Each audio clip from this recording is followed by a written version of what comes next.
What was your role in the killing of Qasem Soleimani?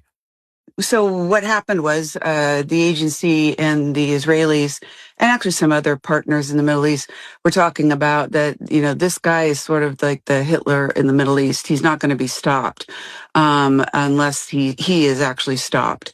And this was taken back to the NSC, which has to approve different kinds of operations. And what it was decided between us and Israel is that we were going to do an assassination op.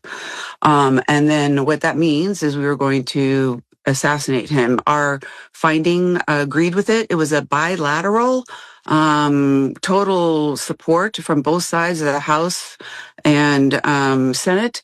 And so it was not really controversial here. The thought was, and the analysis had been for many, many years, that if we got rid of Soleimani at the right time, IRGC would fall apart.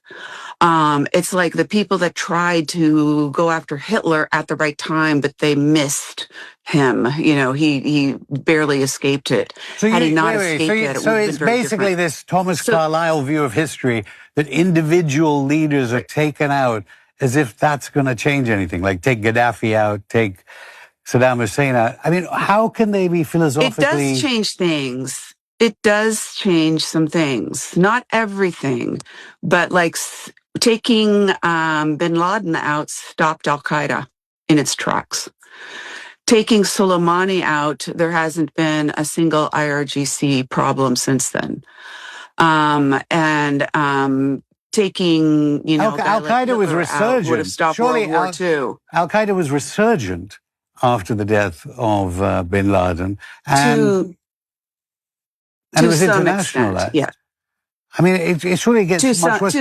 Quite to some extent, but they don't have the same leadership.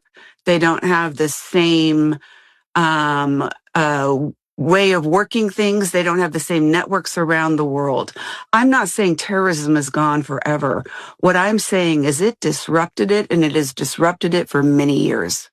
I mean, many people would say he was doing nothing in that Pakistani house opposite the main military barracks, and it was, he'd outlived his use by the Al-Qaeda cadre, which then became decentralized all over Southeast Asia. But more importantly, the decentralization.